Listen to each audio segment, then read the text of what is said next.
Des bagues mal ajustées aux frousses avant le mariage. Express.co.uk examine 5 choses qui n'ont pas fonctionné pendant le grand jour du prince et de la princesse de Galles. Le prince William et la princesse Kate s'installent dans leurs rôles les plus importants à ce jour dans la famille royale. Le couple a voyagé et rencontré des sympathisants. William pense maintenant qu'il se prépare à jouer un rôle clé dans le couronnement de son père, le roi Charles III, qui doit avoir lieu l'année prochaine. William et Kate ont gravi les échelons du cabinet pendant des années, depuis qu'ils se sont mariés lors d'une somptueuse cérémonie il y a 11 ans. C'est arrivé le 29 avril 2011, lorsque le couple a finalement dit oui à l'abbaye de Westminster, une décennie après leur première rencontre à l'université de St Andrews. On estime que 162 millions de personnes dans le monde ont regardé cet événement mémorable.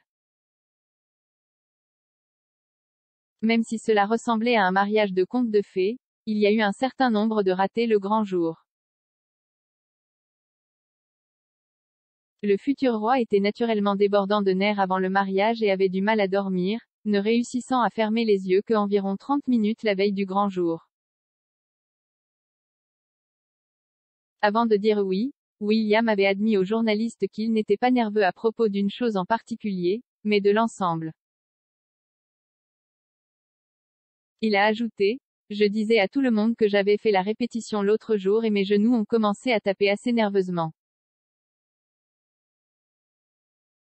C'est une perspective assez intimidante mais très excitante et je l'attends avec impatience, mais il y a encore beaucoup de planification à faire au cours des 4 dernières semaines. » Avant que Kate n'arrive dans sa robe, dessinée par Alexander McQueen, William est allé se composer au Poets' Corner, un quartier de l'abbaye de Westminster, accompagné de son jeune frère et témoin, le prince Harry. Il a été repéré par Duncan Larcombe, ancien rédacteur en chef royal du Sun qui a assisté au mariage. Il a déclaré au magazine Elle en 2017, « Nous étions assis près de là, alors ils sont tous les deux passés devant nous et William avait l'air absolument terrifié. Ils sont sortis après et ont respiré profondément. » Les nerfs de William l'ont évidemment atteint lorsque le couple de jeunes mariés était sur le point de s'envoler dans l'Aston Martin du roi Charles. Ils ont eu un faux départ parce que l'héritier du trône avait oublié de desserrer le frein à main. La voiture avait été un cadeau de la reine Elisabeth II lors du 21e anniversaire du nouveau monarque en 1969. Arthur Edwards, un photographe royal du Sun, a déclaré à Desert Island Disc de BBC Radio 4 en 2011 que William avait demandé à son père s'il pouvait emprunter son précieux véhicule et que Charles lui avait expliqué comment s'en sortir sans caler. Après avoir échangé leurs vœux, pendant quelques instants accent aigu bourrifant, la bague ne glissait pas au doigt de Kate. William a eu une courte lutte, utilisant finalement ses 2 mains pour mettre la bande d'Orvarski. Ce n'était cependant pas une question de nerfs comme certains auraient pu le penser.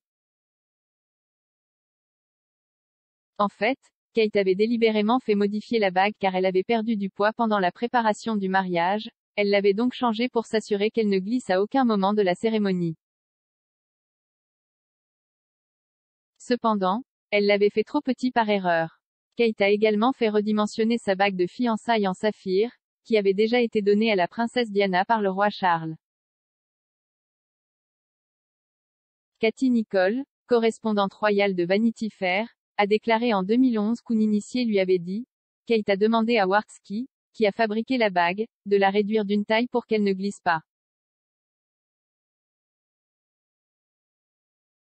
Elle a fait redimensionner sa bague de fiançailles parce qu'elle avait perdu du poids et ne voulait pas avoir le même problème avec son alliance qui glisse. » C'est maintenant devenu un sujet d'amusement pour elle et William. Cette mésaventure ne s'est pas limitée à la cérémonie elle-même. Par la suite, l'une des chevaux a renversé son cavalier lors du cortège nuptial avant de partir au galop devant la calèche de William et Kate. Un spectateur qui a vu tout cela se dérouler a déclaré au Télégraphe, Le cheval a été bouleversé par la foule, sa tête s'est levée et il a secoué le cavalier. Un autre cavalier a attrapé le cheval par les rênes et il disait au gars qui était tombé de venir sur le côté et de remonter, mais c'était difficile pour lui de se contrôler. Le cheval essayait de suivre tous les autres, mais le soldat essayait de le faire passer du côté de la barrière et il était si fort. Le balcon du palais de Buckingham a connu de nombreux moments historiques alors que la famille s'y réunit chaque année. Le prince Louis a volé la vedette plus tôt cette année lorsqu'il a été vu faire des grimaces et se couvrir les oreilles lors des célébrations du jubilé de platine de la reine.